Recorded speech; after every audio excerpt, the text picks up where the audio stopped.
Hello बच्चों, आज हम आपको पढ़ाएंगे ग्रेजुएशन के लिए मैथमेटिक्स, जहां बीएससी का फोर्थ सेमेस्टर में आपकी दो बुक्स हैं।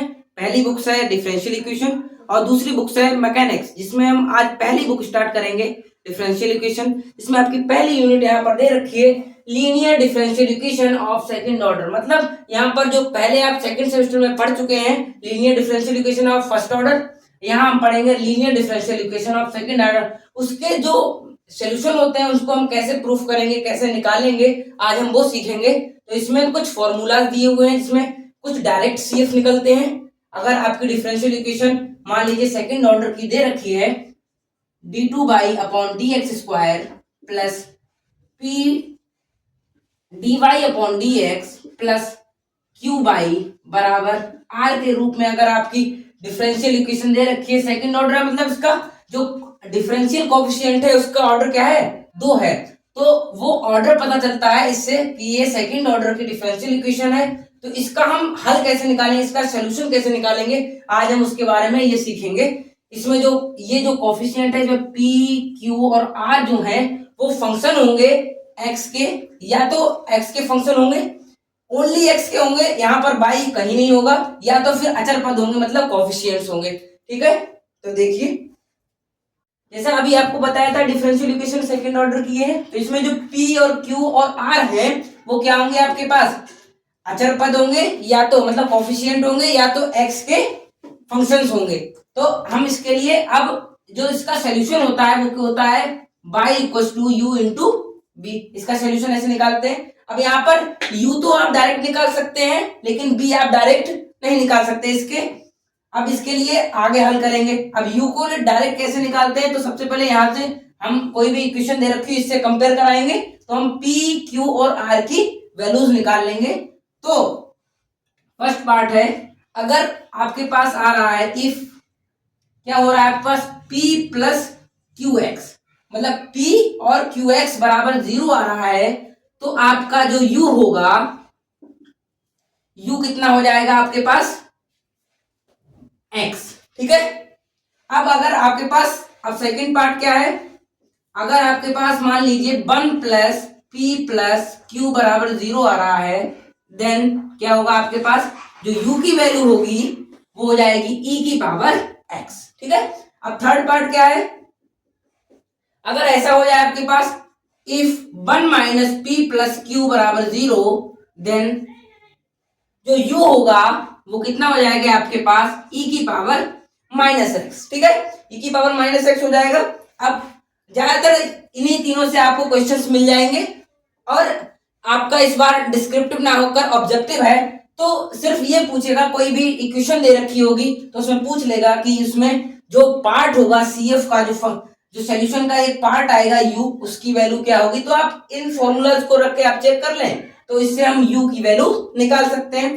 तो इन्हीं तीनों से ज्यादा आता है, लेकिन हम 6 है इसके 6 भी लिखवाएंगे।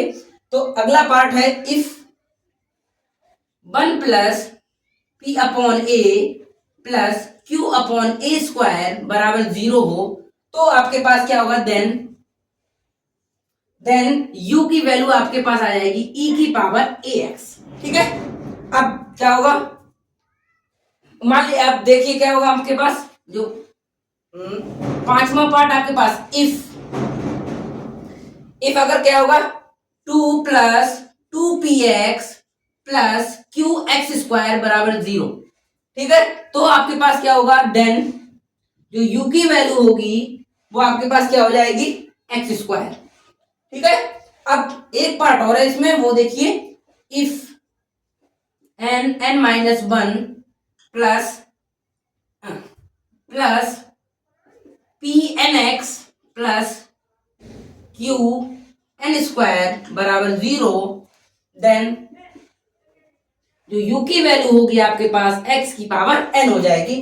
तो ज्यादातर आपको इन तीनों से क्वेश्चन मिल जाएगा, और एक बार देख इनको भी लीजिएगा, लेकिन ये 3 ज्यादा इंपॉर्टेंट है, इतना नोट कीजिए, फिर आपको आगे बताते हैं। अब देखते हैं ये क्वेश्चन आपके पास दिया हुआ है, तो इसको देखिए क्या, सबसे पहले तो इससे कंपेयर कराएंगे। इससे कंपेयर कराने के लिए जो d2y upon d x square है उसके गुणा में 1 है, तो यहाँ पर एक्स स्क्वायर है, तो हम एक्स स्क्वायर से डिवाइड कर देंगे। तो लिखेंगे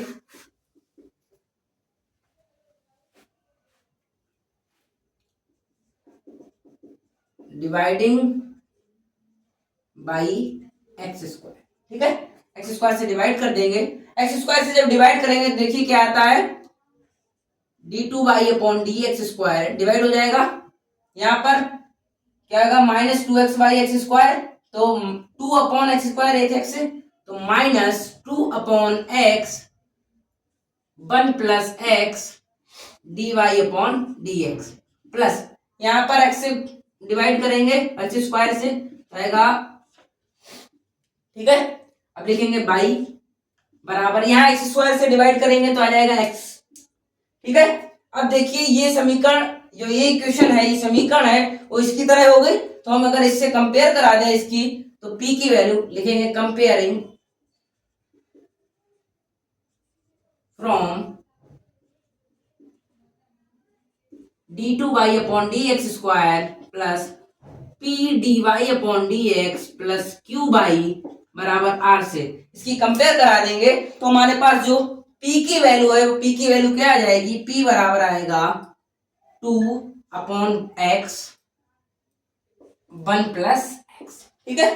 अब देखिए क्या आएगा हमारे पास यहाँ पर, और q की वैल्यू क्या आ जाएगी, देखिए 2/x² 1 + x, ठीक है।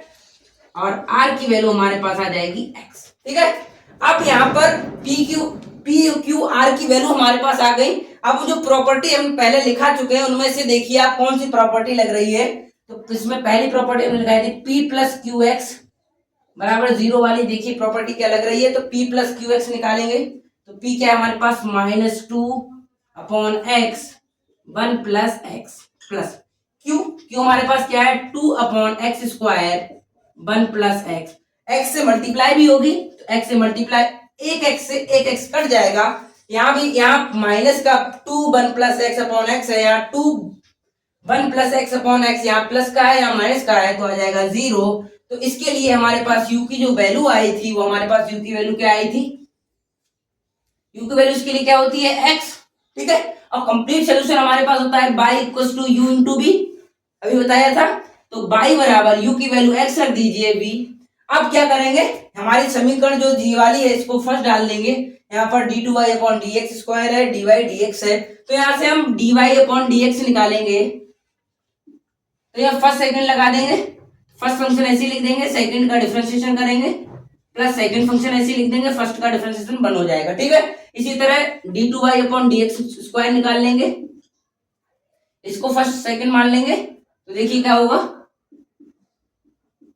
फर्स्ट फंक्शन ऐसे लिख देंगे, सेकंड का differentiation plus second function dv/dx और x का 1 हो जाएगा, प्लस इसका फिर से करेंगे dv/dx हो जाएगा, ये dv/dx 2dv/dx हो जाएगा, x d² v/dx² plus 2dv/dx, ठीक है। अब ये जो वैल्यूज हैं d2y/dx² की और dy/dx की वैल्यूज हम समीकरण 1 में रखेंगे, पहले इतना नोट कीजिए। अब देखिए यहाँ पर d2y/dx² और dy/dx की वैल्यू यहाँ पर रखेंगे तो आएगी d2y/dx² की value x d² v/dx² plus 2dv/dx minus 2/x 1 + x, dy/dx की ये वैल्यू है तो यहाँ पर रखेंगे x dv/dx प्लस b, ठीक है।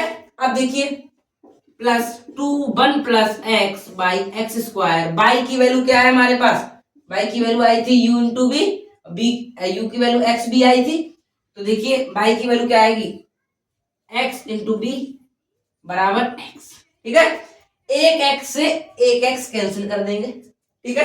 अब यहाँ पर क्या करना है, x से डिवाइड भी कर देंगे, अब देखिए x से यहाँ पर डिवाइड कर देंगे तो क्या आएगा हमारे पास, देखिए dv/dx², एक x से डिवाइड यहाँ करेंगे तो क्या आएगा प्लस 2/x dv/dx प्लस, अब डिवाइड करेंगे देखिए तो आएगा -2/x² 1 + x bracket x dv/dx plus b, यहाँ पर x से डिवाइड करेंगे तो फिर से यहाँ दो घात हो जाएगी, तो क्या आएगा देखिए plus two 1 plus x upon x square, यहाँ एक्स कैंसिल हो चुका था तो बचेगा बी बराबर एक्स से डिवाइड हो गया तो यहाँ पर आ जाएगा 1। ठीक है, इतना नोट कीजिए। अब देखिए इसके आगे क्या होगा, हम डी वाई डी एक्स के टर्म को इकट्ठा करेंगे डीवी डी एक्स के, तो पहले तो d two y upon d x square आएगा plus dv d x common ले लेंगे,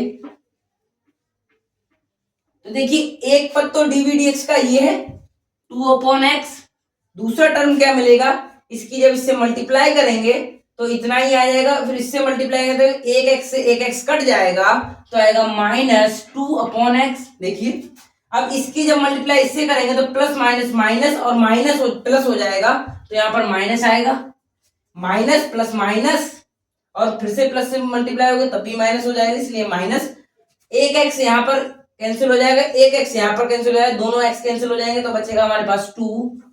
ठीक है, डीवी डी एक्स की वैल्यू इतनी आ गई। अब देखिए जो अब इसकी मल्टीप्लाई ये टर्म है इसकी बी से होनी बाकी है, तो देखिए तो आएगा minus 2 1 plus x upon x square, b से मल्टीप्लाई हो गई, ये देखिए ये वाला term plus 2 1 plus x upon x square b, तो ये टर्म्स एक जैसे हैं और बराबर हैं लेकिन नेगेटिव है तो यहां पर तो बनी है। अब देखिए क्या होगा, इससे ये कैंसिल हो जाएगा तो आएगा हमारे पास d two b upon d x square plus minus 2 db upon d x बराबर 1।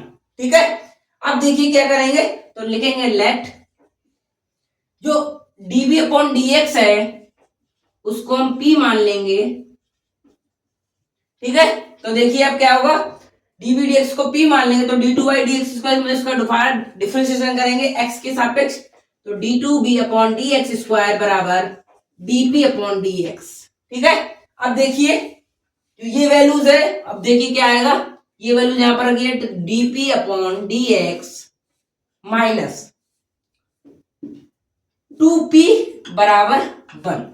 ठीक है, अब देखिए ये बन गई क्या है हमारे पास, linear differential equation of first order. देखिए इसमें फर्स्ट ऑर्डर है तो लिखेंगे which is linear differential equation of first order. ठीक है, तो इसका तो अब हम पुराने तरीके से जैसे पिछले करते थे सेकंड सेमेस्टर में हमने इसके जो डिफरेंशियल इक्वेशन से इसका सॉल्यूशन निकाला था उसी तरह इसका सॉल्यूशन निकालेंगे। पहले आप इतना नोट कीजिए फिर बताते हैं आगे। अब देखिए ये इसको हम इसका इंटीग्रेटिंग फैक्टर निकालते थे पहले, उसी तरह इसका फिर से इंटीग्रेटिंग फैक्टर कैसे निकालते हैं। इंटीग्रेटिंग फैक्टर बराबर होता है ई की पावर जो p का कोफिशिएंट होगा वो -2 dx। ठीक है, तो इसका आएगा e की पावर क्या आएगा 2x माइनस 2x। ठीक है, ये हो जाएगा, इंटीग्रेटिंग फैक्टर निकल गया। अब इसका सोल्यूशन कैसे निकालते थे, तो p इंटू इंटीग्रेटिंग फैक्टर बराबर q, मतलब q जो लास्ट वाला है ये 1 into integrating factor plus dx into c 1 लिख दीजिए यहां पर।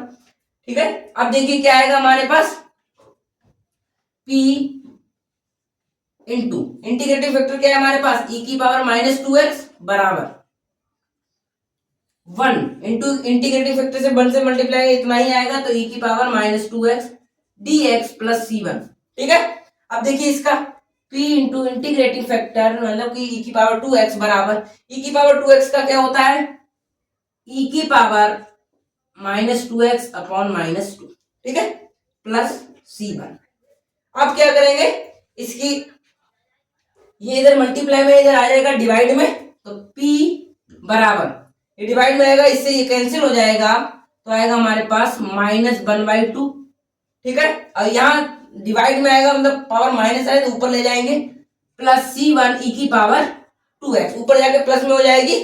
अब p की वैल्यू यहां से रख दीजिए जो आपने रखी थी, क्या रखी थी, dv dx dv d x बराबर -1/2 प्लस C1 e की पावर 2x। ठीक है, अब देखिए हमें v की वैल्यू चाहिए, तो v की वैल्यू इसका इंटीग्रेशन कर दें, तो इंटीग्रेशन b बराबर -1/2 dx प्लस C1 e की पावर 2x dx। ठीक है,